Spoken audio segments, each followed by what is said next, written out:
Yeah, this is Modern Storage Unpacked. Let's go.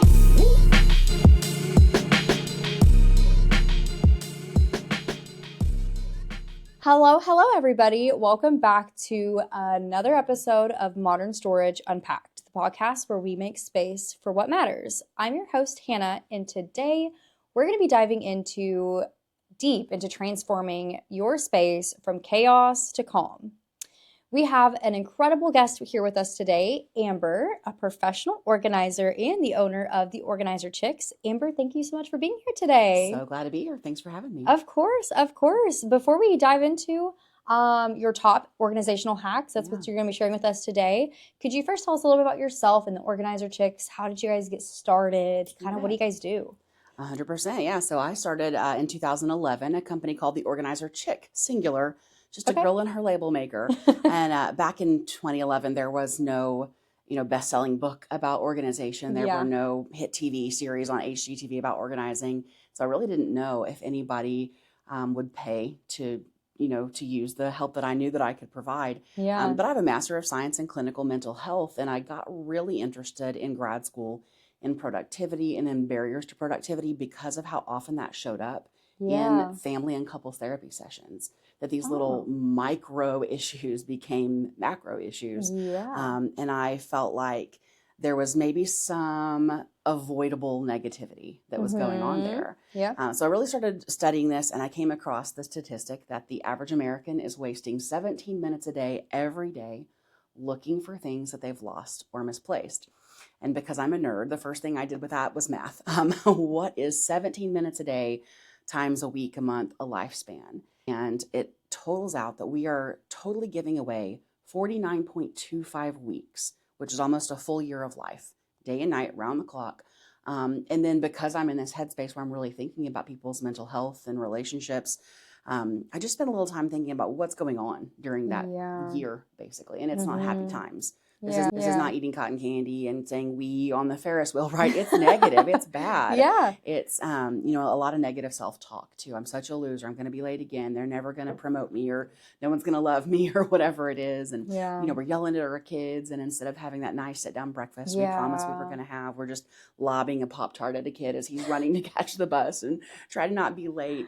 And then there's this negative ripple effect that we're sending out into the world. That who got yelled at today goes to school, and maybe he's not as nice as he could be to another kid in class who really needs a friend.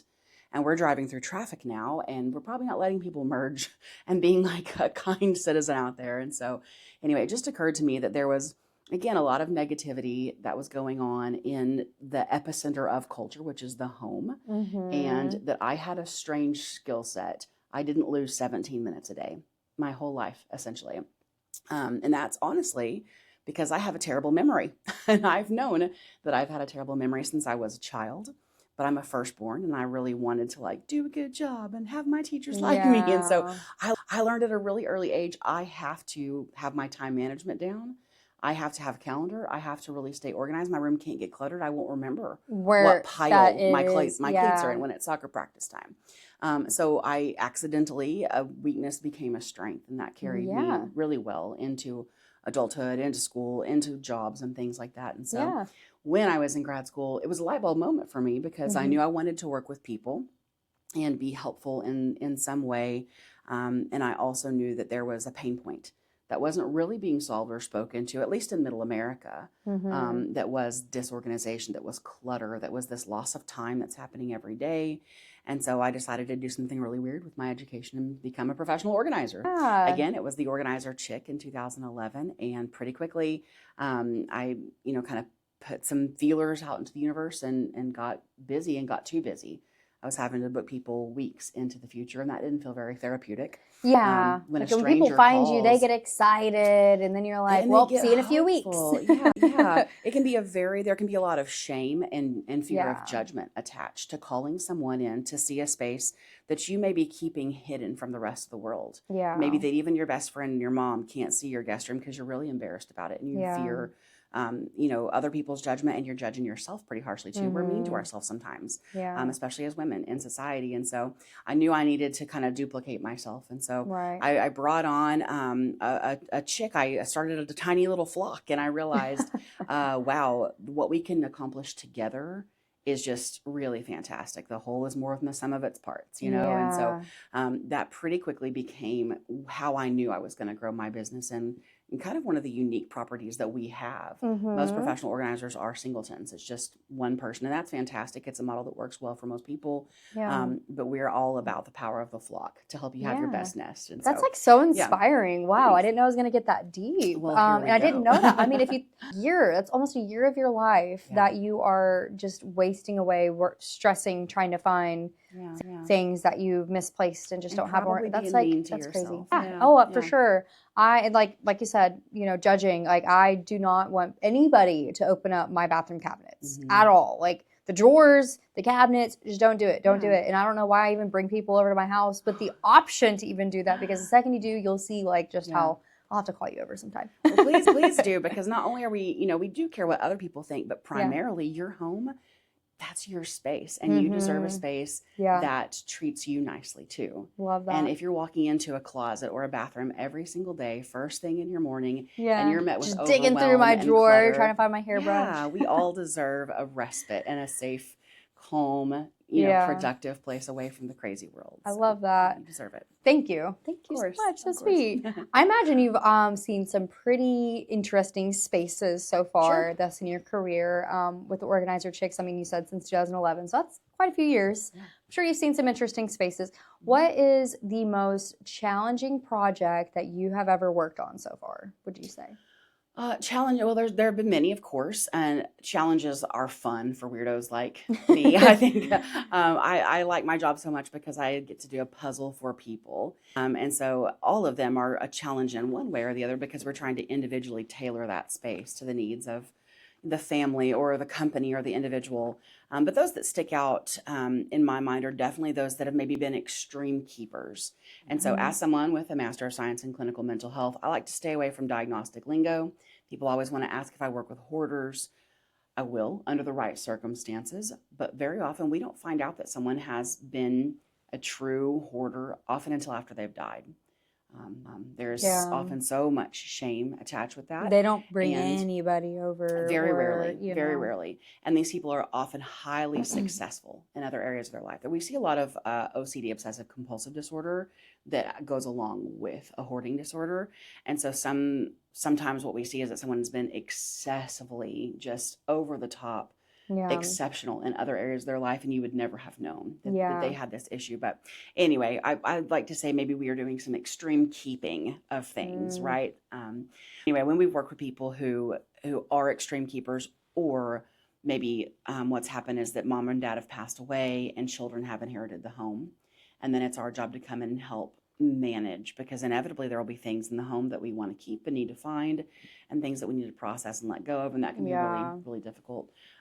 Also, though, some of my favorite jobs and the most difficult ones can be time management jobs, where we have somebody who maybe they have to get in 45 hours of work a week, but it can be flexible, and they're working 7 days a week to get in the 45 hours a week, because we're just not managing this ethereal, squishy thing called time very well. And so sometimes those are some of the most difficult jobs, because it's hard to see this intangible thing called time, right? But those can be some of the most rewarding, because that is the great non-renewable resource of life. None of us can be good enough, smart enough, fast enough. We can't earn enough money to get any more time. So sometimes those are my favorite jobs, and sometimes the most difficult. Yeah, absolutely. I feel like also for most people, I think myself included, sometimes just like getting started to organize, like taking that first step can be the hardest part.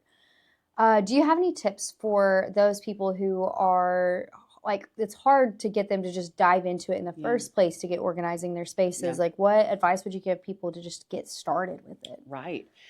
I love this question, because you're exactly right. This is a very, very common thing. And when we see something that has 10,000 pieces, you get overwhelmed. You're like, I'll do that tomorrow. 100%. And then tomorrow we find anything else to do. And that's really common. So a couple of things that I like to suggest here. When one is just a concept that I like to redefine words for people sometimes. In the English language, we define clutter as the singular noun, right? And that's how we look at it holistically. Look at all this clutter, we say to ourselves. But I think an important paradigm shift is to understand that clutter, really the essence of it is delayed decisions and deferred actions.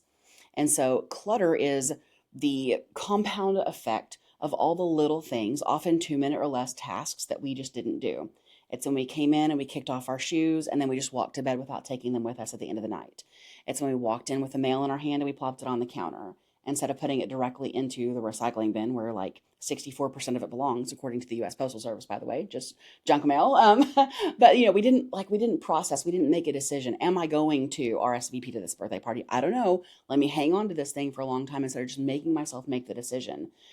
And then we end up with a situation where we have the chair with all the clothes flung over it that we wore for just a couple hours because we couldn't decide if they were clean or not, right? Yeah. Like, has anything ever gotten more clean overnight hanging on the back of the chair? No, it hasn't. No. And so we just have to recognize that. And that's one of the best steps toward becoming uncluttered is recognizing that this thing isn't the start of how it happens first and how to avoid that. And kind of two things, and that is one of them. Okay. That and what you're talking about helps us to avoid being cluttered again the next time, right? If we just recognize that I can stop the clutter from ever happening in the first place by taking action and not deferring decisions and delaying actions now, then that will help us, to your point, to not clutter it again in the future.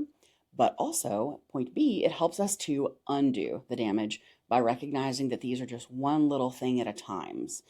And so instead of saying like, oh my gosh, I have to do the whole entire project, it's the whole proverbial how do you eat an elephant, right? Yeah. One bite at a time, one pair of shoes at a time, one decision about whether or not these jeans can be worn again at a time. You don't have to knock out that entire pile in one sitting. Like you can take it step by step. Right. And maybe you will. And truthfully, I have a ton of other tips and tricks about how to, how to do this, but that's one of my favorites. Okay. Because again, it's an important paradigm shift. If we can start to look at things differently and always think about things in terms of putting them in the position for their next potential use. When I'm done with something, I'm going to do my nighttime self is going to do my morning self a favor. Yeah. By putting my purse in the place where she's going to need it tomorrow. Okay. So kind of starting to have those paradigm shifts will help us think about our things and our space differently, and it'll become easy to integrate maintenance of organization in our lives. I love that. Thank you for that. Sure. I'm going to just be asking you your top 5 favorite organizational hacks. You might have just said one, but I think that was one. We'll just kind of jump into it. If you have any others that you can kind of pop up in there. What would be your first organizational hack for transforming a space? Yeah. So easily the first thing you have to do if you're getting ready to relocate, if you're getting ready to downsize, if you just want to be more organized, is you have to let go of excess. And this is a major problem that Americans have. It's a wonderful problem to have too much stuff, but it is very much a problem. The United States has just under 3% of the world's children, 2.9% globally of all children in the world live in the United States, but we have 40% of the world's toys.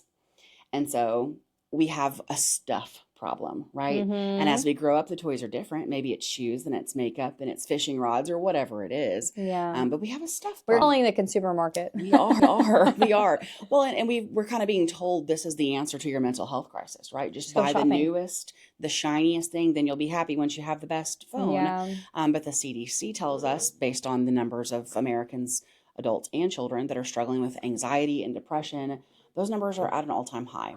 Yeah. And so we're actually not going to be able to purchase away this. Retail therapy really doesn't work is what you're trying to tell me. It really doesn't. Sorry to say. Yeah, I'd sell some products if I thought that was really helpful. But at the end of the day, it might be like make you feel better in that specific moment of like, yes, I got it. But like about a few weeks, go by and it's just another thing you got to keep up with.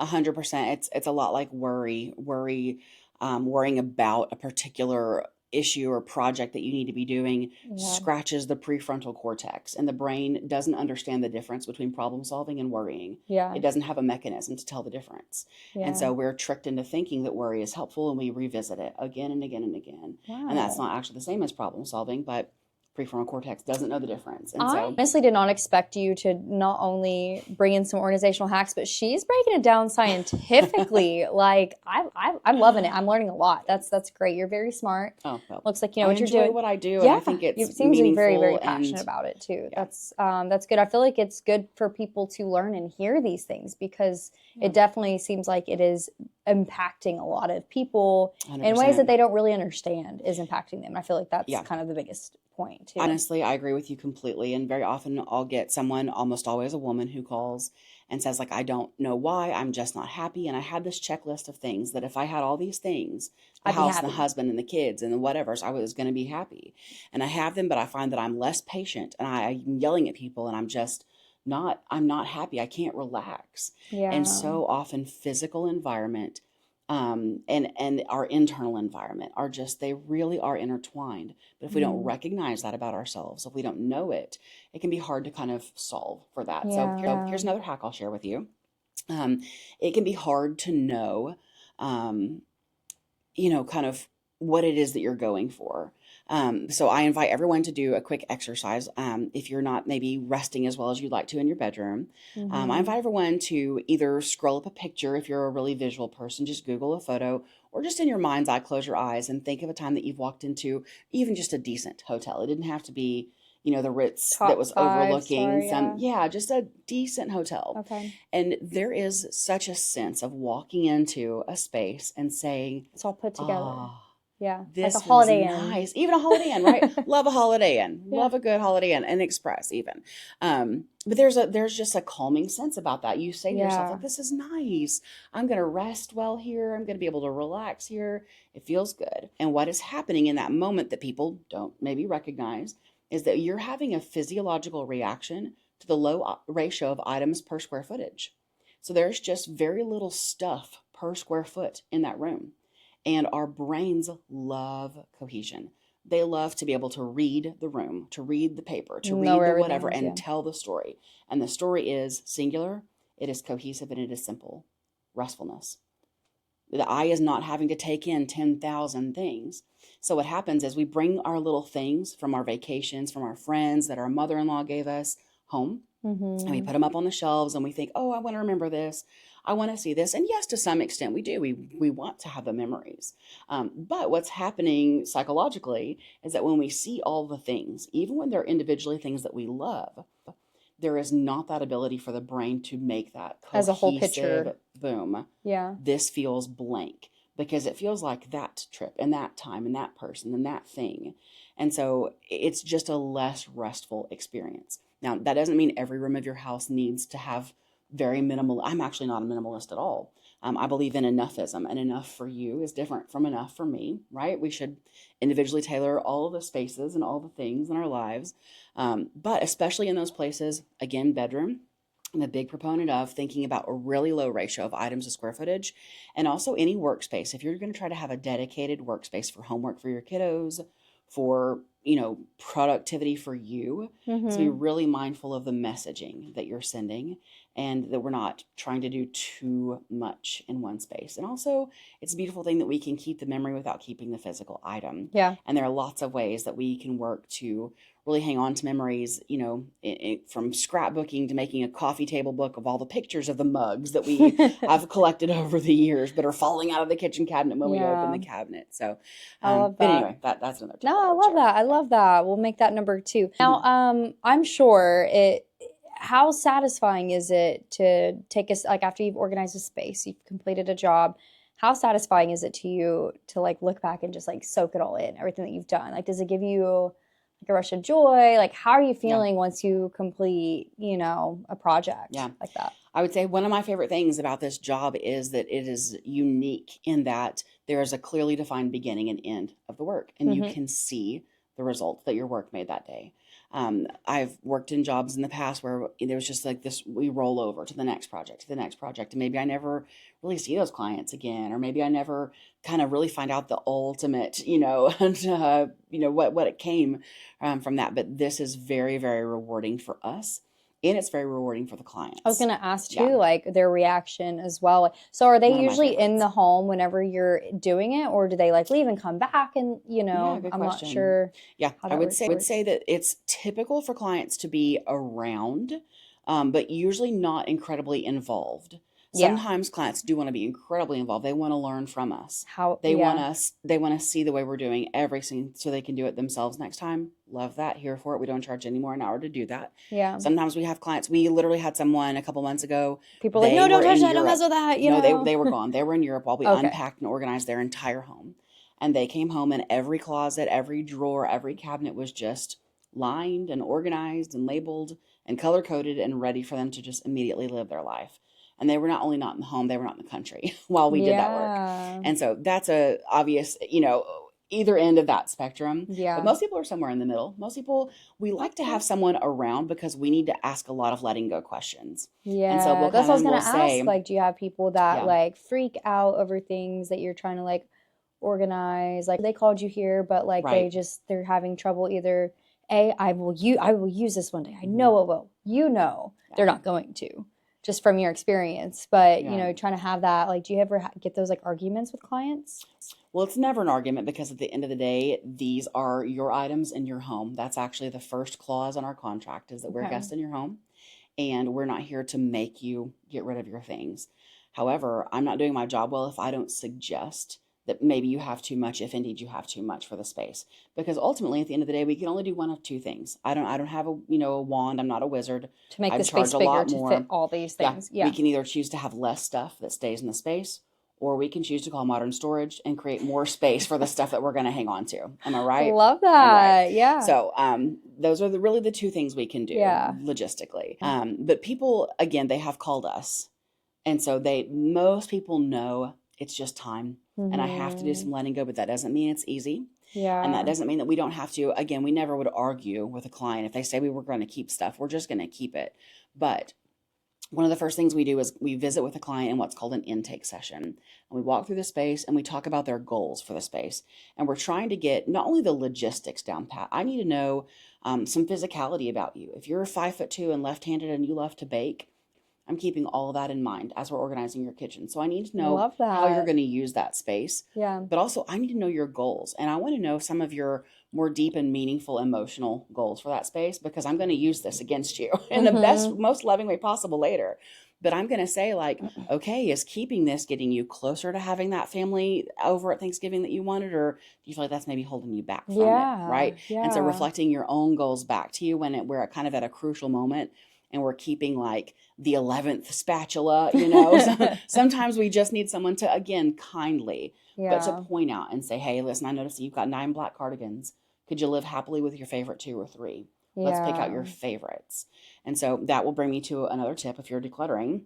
And this is especially important with anyone who has emotional attachments, or especially if we're working with kids who need to declutter, because learning this skill set early in life is really important. And you can pass it down potentially. And you should. Yeah. We want kids who have a healthy relationship with stuff, right? And we love on each other through stuff. Yeah. We buy all the gifts for the birthdays and for the holidays and the bar mitzvahs, whatever it is. Yeah. Like we stuff each other, and then we end up with adults who feel like maybe they need this stuff, but maybe they're guilty about this stuff. And I don't know almost anybody who doesn't have something that they're hanging on to that maybe they don't even like. They didn't want, they would never have spent their own money on it. Yeah. I feel like I got to hang on to it because someone else got it for them. And so anyway, the tip is essentially to make sure that when we're going through a decluttering process, we don't allow it to feel punitive. So this isn't, you're not in trouble. And so I'm taking your things away. And so it's really important for me that we ask questions, again, especially with kids, more along the lines of, what do you really love and want to keep? What do we have room for? And we like to say, we use something that I just make up words and phrases. So I've invented one called a limiting factor. And so we'll bring in maybe like a box for DVDs. And we'll say, okay, we're going to fill this with your favorite DVDs. But once it's full, the limiting factor kicks in. And that means that anything that didn't make the cut, we're going to let go and let somebody else enjoy, right? So it's not that we're prying stuff out of your cold, dead hands. It's that you're choosing what you love the most. And again, it's kind of keeping it from feeling punitive. It shouldn't feel like we're taking things away from Like you. a punishment. Yeah, it shouldn't feel like a punishment. It should Yeah. feel like we're choosing to let go. And the more that you can get involved or get Have your that kids power over involved your in the stuff letting and yourself. go, Yeah. yes, the more we understand who we're donating to, especially with kiddos. We don't want to just take a kid and show them the horrors of the world so that they understand how good they've got it. We can't do that, right? But we can help them on the level that it's appropriate for them to understand, babe, we are so blessed. And we have not only enough, but we actually have too much. But there are other kiddos in this community right here locally who do not have it near as good as we do. So let's find out your favorite things. Let's make sure you can access those and play with them and love them. And then let's bless somebody else with some of this stuff. Will you help me get involved in researching a good place to take it? And then let's look into women and children's shelters. Let's talk a little bit, age appropriate, about who they're serving and why. And then having that kid be involved in everything that they can, from bagging things up to dropping them off, and being involved in that process will keep it from feeling like it was done to them. Yeah. Which is really important. I was just saying this on another podcast we were on, but, you know, for like Christmas time before, you know, my son gets more gifts, like we'll fill up a bag full of, you know, we have to make room for more stuff before we can get more stuff, you know? And so it's not like a punishment by any means. It's more of like him being excited. Like we're giving my toys that I never play with. Like he gets to choose what he wants to let go of. It's not like you have 3 boxes and you have to put everything in these 3 and the rest goes. It's like, here's a trash bag, go around and pick out toys that you don't play with anymore that you think that kids that don't have any toys would love. Like, what did you feel like when you first got this? Like that excitement, but you just don't play with it anymore. And so I think that's an awesome thing. I'm glad that you brought that up. And I'm sure that we've all heard of some organizational fails, like some fail moments. I'm not sure if you've seen any, but I would love to hear like something that you've seen that people do, like maybe like a common thing that people do that just like it just doesn't work. Like how, like, do you have anything that comes to mind? Yeah, I got a couple things. I actually love this question. And I will never sit in front of this microphone or any other one and talk negatively about anybody else's company or anybody else's policy. No, absolutely. I won't do that, but I will it's say, more just like shedding light on the factor, like, you know, you want to like make sure they're going about it the right way to make sure it's, you know, working for them the right time around and not wasting time. Like you said, 17 minutes a day thing. Exactly. Yeah. So what I will say is that we are seeing there be this kind of like sweeping the nation of things have to look color coded inside their clear acrylic bins. And that if you open your pantry and it doesn't look like the rainbow, you're doing it wrong. If you open your closet and it doesn't look like khaki pants and white shirts, you're doing it wrong. And so this is the fail that I see, is people will call literally in tears and they will say, I failed. I've tried and I failed. I've tried and I failed. I bought all the bins. I spent hundreds and hundreds and hundreds of dollars on all the tools that they told me I was supposed to use. And everything looks a mess and I just suck at this and I just am a failure and I can't do it. Yeah. So I think there are some important things to dig into here. And one is that there is a difference between staging and organizing. And when you're seeing a magazine of a beautiful custom closet Aesthetic, and all that's in it are white shirts and khaki pants, that's not anyone's real life. That is staging. And so let's let ourselves off the hook of unrealistic and stupid. Who wants to only have khakis and white shirts to wear? Can I get a floral print in there somewhere, please? And you know, Can I I feel wear a like yellow polka dot? a lot of the like, I've been seeing, I feel like nowadays, like when it comes to like kitchen organization, is like clear bins and then just like labels on it, like even like for your spices and stuff like that. I've just been seeing, is that right. It's very common, and what we're actually creating in that situation is, in my mind, the deification of less stuff. color. We are so concerned that our things look good that we're creating more work for ourselves. So we're bringing our cereal and our flour home from the store and having to decant them, you know, to take them out of this container and put it in into something another else decanter that looks more so aesthetic. that it's pretty. Yeah. And then I'm having to go and shop for green suckers so that I have something in the green section in the pantry. And creating a situation in which I now am the caretaker. I'm the museum curator of my pantry. And instead of my stuff that I have purchased with my hard-earned money being here to support me and the life that I'm choosing to live and the person holistically that I want to be, the mom and the entrepreneur and the volunteer and the kickball player that I want to be, now I'm having to spend my time curating the pantry and keeping those green suckers. Don't anybody eat those, because we have to keep the rainbow. And so I'm really big on being able to help people understand the difference again, between staging and organization, and understanding that the point of all of this should be that our stuff is here to serve us so that we can be better and show up bigger in the places that need us. And that pantry is not it. It should help you.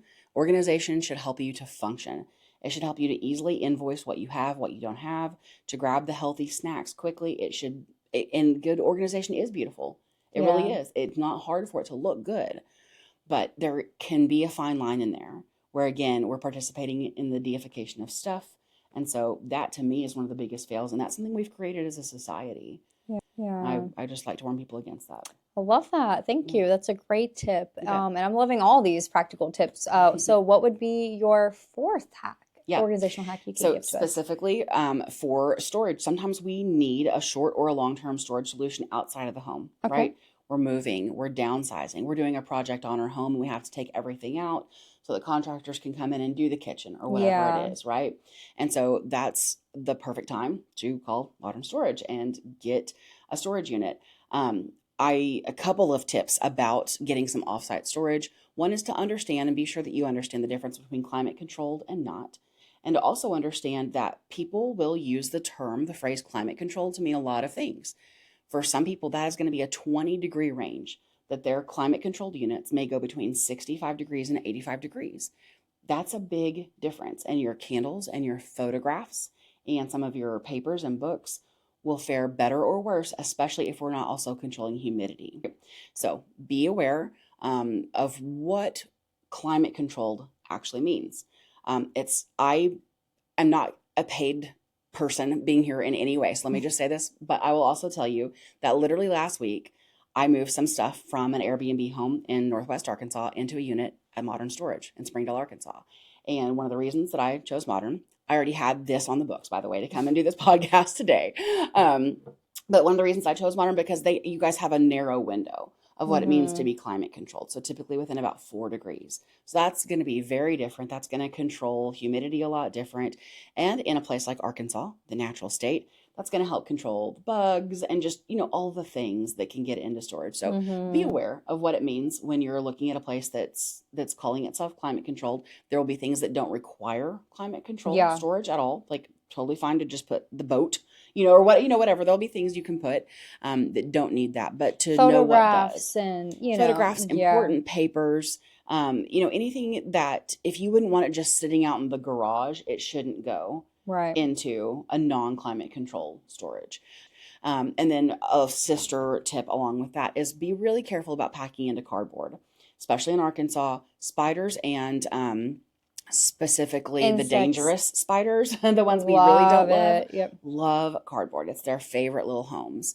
And so if something is really worth keeping, it's probably worth investing a few bucks into a nice plastic snap-on container. And we don't have to hermetically seal these things, but you do just want to make sure that you're taking those steps to not only keep them away from the elements, but also stackability becomes important. Yes. We want to make sure that we're not buying too big a storage unit, right? We want to be smart with our money. And so you want one big enough, but you don't want it to be so big. And so you want to be able to stack in cardboard boxes. They really lose in structural integrity before very long if you stack them. So love that. That's consideration as well. I think plastic also, like the ones specifically like snap together, provides a little bit more of like an airtight seal. So like dust doesn't get in, things like that. So that's a great tip. Seen. Amber, I'm sure you have seen all sorts of creative solutions for organizing in your time. What is the most unique or surprising organization trick that you've came across, do you think? I would say, then there are several good products on the market. One of my favorite, we do a lot of relocation, so helping people move from point A to point B and get unpacked in a new space. There is a product on the market that you can go buy at Walmart. It's a packet of QR codes. And instead of trying to write on and label every individual box, you just slap these QR codes on the boxes. And then you use the app to really itemize and essentially create a master list of the contents of every box. And so once you get to your new home, sometimes it's like, oh my gosh, I have 78 boxes. But tonight, I just really, really need the basics from my kitchen so I can make some sandwiches and a pot of coffee. You can search on that app, plates, coffee pot, and it'll tell you that's in this particular box. Wow. And so you can go right to that box. And so that's one of, I think, the most smart and just a good use of tech that's really readily available. Yeah, it's very approachable. Yeah, like modern these days and things like that. That's actually really cool. I love that. It reminds me of like, I don't know if you've ever seen somebody getting moved like from like the military, about how like they're like thorough with their stuff. Like everything is labeled, like even unpacking it. I had to help my friend she wasn't in town one day, but I had to go through with them. It was an extensive process. And that seems like something that would be, just like really great too. So I do love that. Especially if you're going to keep your items in storage for a while. You might think, oh, remember what's in what boxes. No, you will not, ma'am.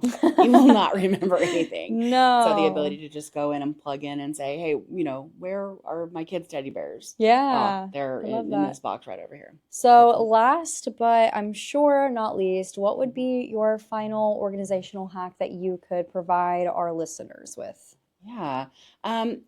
This might sound counterintuitive, but I would say, honestly, try to have fun with it and make sure that you're in a good headspace for it. Okay.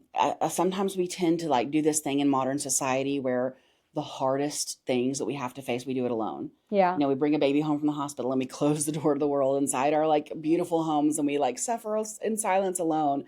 And I would say just don't do that with organizing. Bring over a friend, hire a professional organizer, open the windows, let the sun shine in, have snacks. I like to get music going before I start. Dance to some music while you do it. Bring in somebody who, if you need to try on clothes, will be honest and not too nice. Don't tell you to keep everything, right? But bake in fun, and be sure that at the end of every workday, you have an exit plan for your items. So inevitably, you will have found things that you need to let go of. Don't let those things just like live in a pile by your front door for the next 100 years. Now, don't let them just ride around in the trunk of your car for the next 3 months. Yeah. Have an actual like date time on the calendar. Like, I'm cleaning and organizing until 3. And between 3 and school pickup at 3:45, I'm driving to my local women and children's shelter and I'm donating this stuff. I love that. Or having the truck come to me. They will ring the doorbell to pick up all the items that I'm letting go of from mom's house or whatever it is. Yeah. They'll be here at 4:00 this afternoon. Yeah. And so be sure to bake in an exit plan for your things, because that's when it really can feel good. When you have blessed and released. Do like Elsa.